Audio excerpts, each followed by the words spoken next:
Your Excellency Chairman Dino, distinguished guests, friends, I'm delighted to join you again at the Global Town Hall.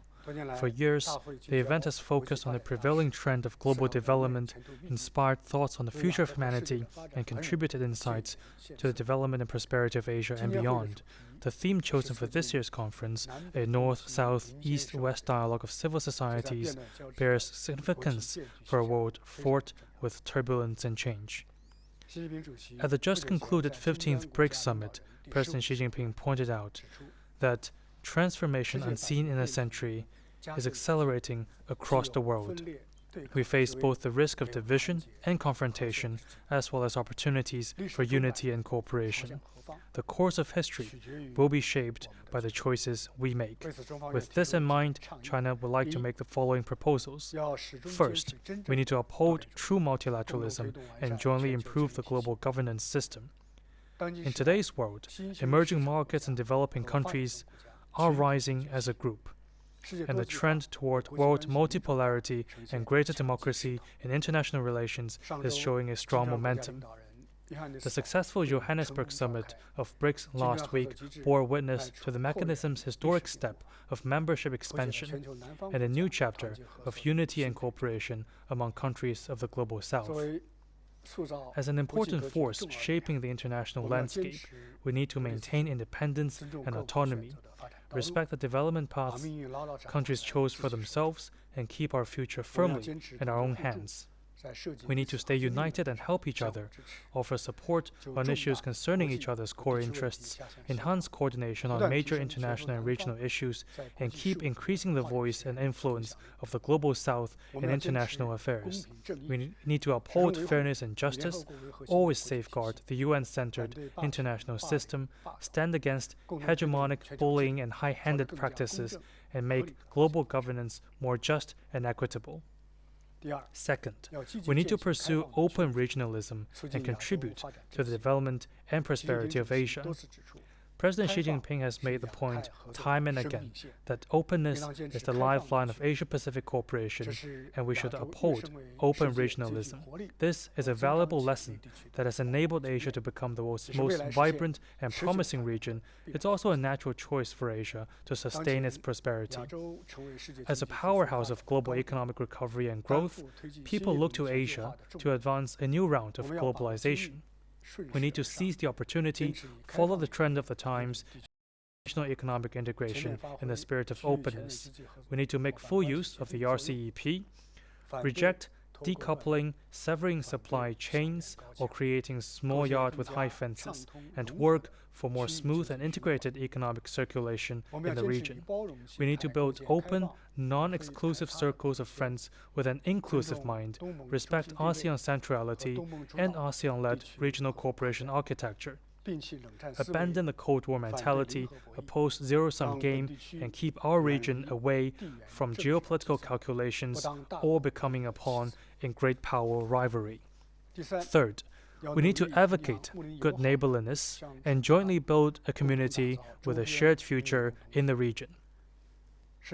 A decade ago, President Xi Jinping set forth the guidelines for China's neighborhood diplomacy featuring amity, sincerity, mutual benefit, and inclusiveness. In the decades since, guided by this philosophy, China has stood with its neighbors through good times and bad, and come to each other's assistance in times of adversity.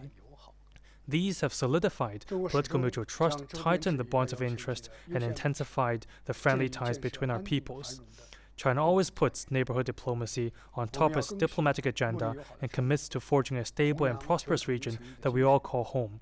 We must carry forward the fine tradition of friendship, seek common ground while shelving differences, and renew the vitality of the 5 principles of peaceful coexistence and the Bandung spirit in the new era. We need to strengthen friendship and partnership with our neighbors, interact with each other like close relatives, and boost mutual trust on the basis of mutual respect.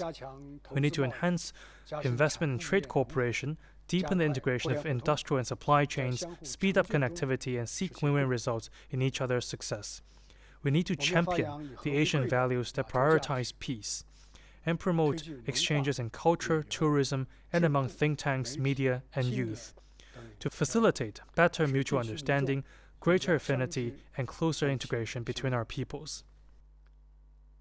Fourth, we need to embrace the vision of common, comprehensive, cooperative, and sustainable security and jointly safeguard regional peace and stability. The Ukraine crisis is a wake-up call for humanity. Tragedy of this kind must not be repeated in Asia. We need to promote regional security through dialogue and cooperation, and oppose anyone seeking absolute security at the expense of others. We must properly handle and manage differences through dialogue and work together to preserve the hard-earned peace in the region. Over the years, thanks to the concerted efforts of China and ASEAN, the DOC has been comprehensively implemented, and the South China Sea has enjoyed overall stability, contributing to a sound environment for regional development. However, to borrow a Chinese saying, while the tree prefers calm, the wind will not subside. To serve their geopolitical ends, some forces outside the region have kept fanning flames on the South China Sea issue to drive wedges between regional countries. Such attempts to undermine peace in the South China Sea will not succeed, and those acting from behind must be exposed.